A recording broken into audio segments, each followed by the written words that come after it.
And now I'll be demonstrating how the user will be able to interact with the application. So this is the first screen the user will be shown once he or she installs that. And if assuming that they don't have any account, so they'll be first going to sign up. And I'll be creating a test account which is goes by the name of testing@test.com, and give it a simple password here. And now I'll just sign up. So this account has been created, and now I can log in with the same account.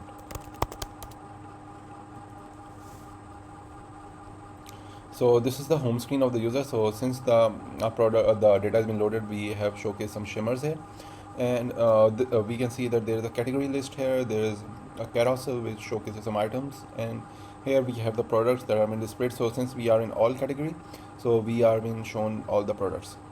And here is our user avatar and username, and also a search icon here from where we can search different products.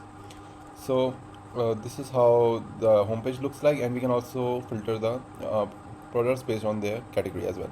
So we click on all the then and only then we will be shown a carousel. Otherwise, we won't be shown the carousel at the user end.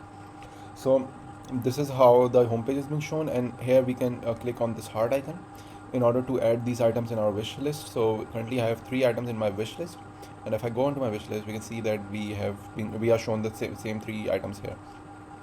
So I can similarly remove these items from here as well, or add these items onto my cart using going inside the product via this slider panel, and selecting the quantity of the product and adding them to my cart. Or I can simply click on this quick add to cart icon here, which will add this product in one quantity. So I click on multiple times, it will enter the amount of time I've clicked on it onto the cart. So currently I have 7 here, so if I click on this icon here, I'll be given 8 items here. So similarly, I again also add items from my home page. So same slider panel and icon are here to assist us in this matter. And so I'll add these earphones, and I'll add one iPhone, this laptop, this router, and multiple other products. So we can see that we have 7 unique products in our cart, and that is why a number has been shown here. But it doesn't demonstrate the quantity of them. It only shows how many different items we have in our cart.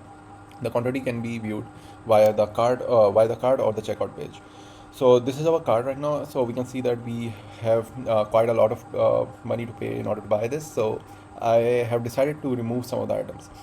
So if I want to decrease the quantity of items, so I will simply click on minus here, and similarly I can click on plus here to re-add that or add new products onto my cart. We can see that if the quantity of the item is at 1, so this icon will turn red, and that basically shows that if I click on minus, it will simply put the item it will simply delete the item from my cart, and that would mean that I'm not buying that item anymore.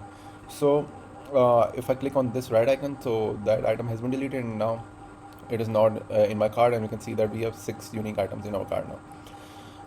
However, if I want to delete the whole item, I don't want to decrease the quantity until it reaches 1 and then delete the item. So I can just simply click on this bin icon here, and if I want to remove 6 of these LEDs, I will simply click on this delete icon, and 6 of those LEDs are being removed. So that is how the cart functionality works to decrease or add or remove the products. So now I will go on to the checkout, and here we can see the shipping details are being shown, and since I have not entered any, so they are missing. And apart from that, we are shown the payment method and the order summary, which is inside this small container of scroll view. And at the end, we have total and the order button, which is not activated right now. And the reason for it to be not activated is that these icons are red, which shows that our shipping details are missing, and the user cannot order any item without entering his or her shipping detail. So in order to quickly add my shipping detail, I will simply click on this green icon here, and now here I have to insert multiple fields. So the red asterisk shows that these fields are mandatory, but I'll be entering each of the field in order to show how those will be displayed or how they are being useful to us. And apart from that, if we don't enter the fields which are not necessary, we will be able to order because they are not necessary.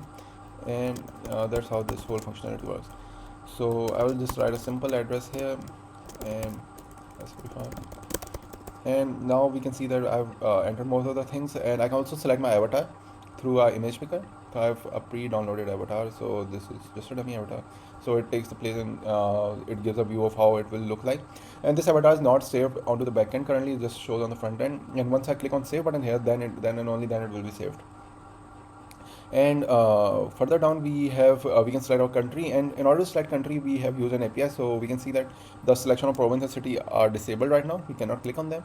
However, we can select our country. So once I select my country, which is Pakistan, then the province will be highlighted in order to for us to select that.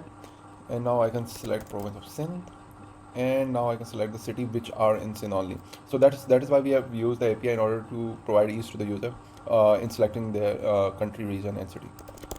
So that is how that has been played. And now it is also useful in providing us with the country phone code. So since I've selected Pakistan here, it's +92. If I select any other country, that would erase the province and city as well. But in order to demonstrate how that works, we can see that if I select Afghanistan, the phone number changes. So I can select some random city and province from Afghanistan and write my number. So we have certain checks here as well. So I'll be writing my whole number in order to avoid those.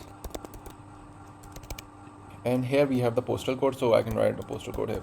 So we can see that there were 3 fields which were not necessary for us to fill, so which are alternate phone number and username and the avatar.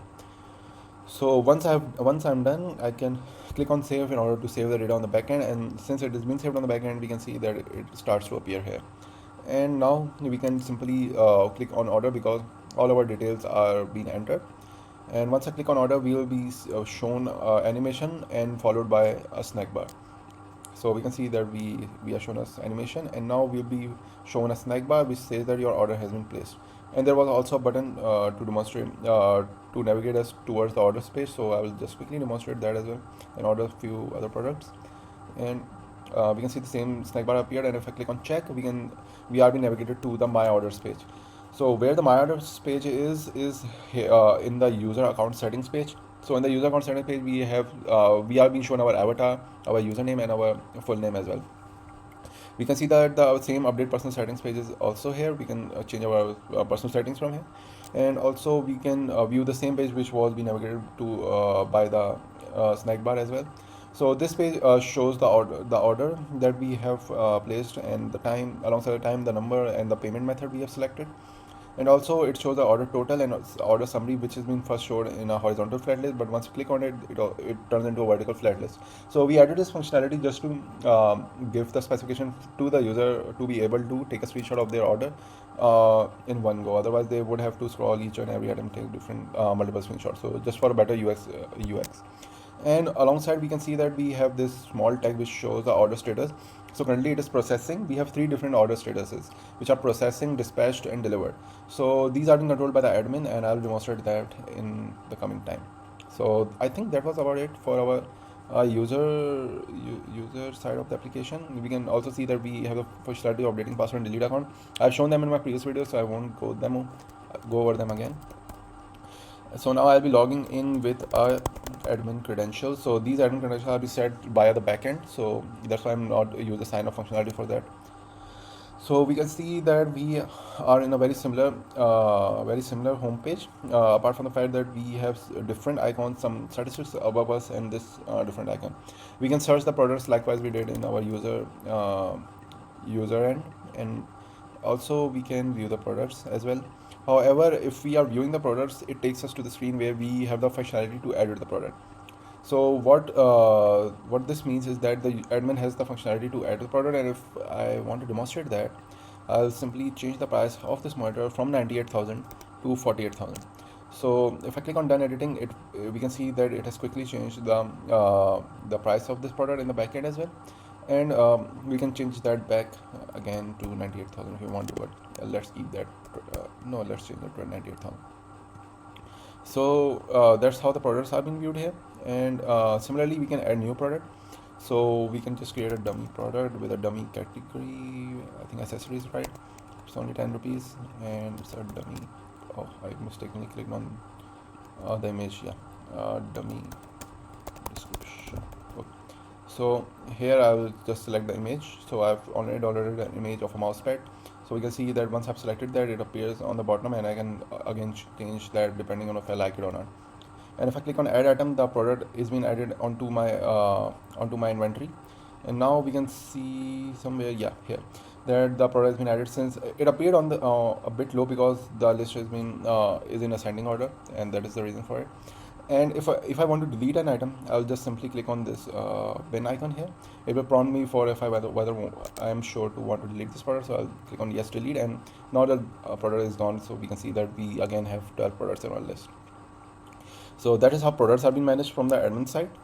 And similarly, we have orders as well. So these are the orders that are placed by me just a while ago, and we can see that we have 35 orders currently. And now if I want to change the order status, I can simply go here, and it will demonstrate, it will show me the shipping details alongside the order summary, the order details, order total, the order number, the payment method. And also we have these three tabs to change the order status. So if I want to click on dispatch, I will click on dispatch. If I want to mark it as delivered, I'll click on delivered. So now it has been delivered. And now if I want to change the order status for another order, I'll simply do that as well. So that is how the orders are being managed. And similarly, I can also search through the orders if I want to search orders of for say Salman. So I'll write Salman here, so we can see the orders of Salman, and every name which contains Salman appears here. And similarly, I can also search through order ID. So if I want to search this 0F4 0F4, so we can see only this order is appearing here, and none of the other orders are being appearing. So these are all the orders that are being displayed at first. We can also select the category of the order. So these are the orders which are in processing, these are the orders that have been dispatched, and these are the delivered orders. So that is how the orders are being managed from the admin side. And alongside that, this plus button is disabled here because we cannot add any orders from the admin side. However, we can add the inventory from our admin side. That is why it is enabled here. And similarly, we don't have my orders list here because the admin doesn't have the functionality to order for himself, and the admin can only update password, delete account, or update personal detail. So I think that was about it for our demonstration. And if I quickly go back to the user panel,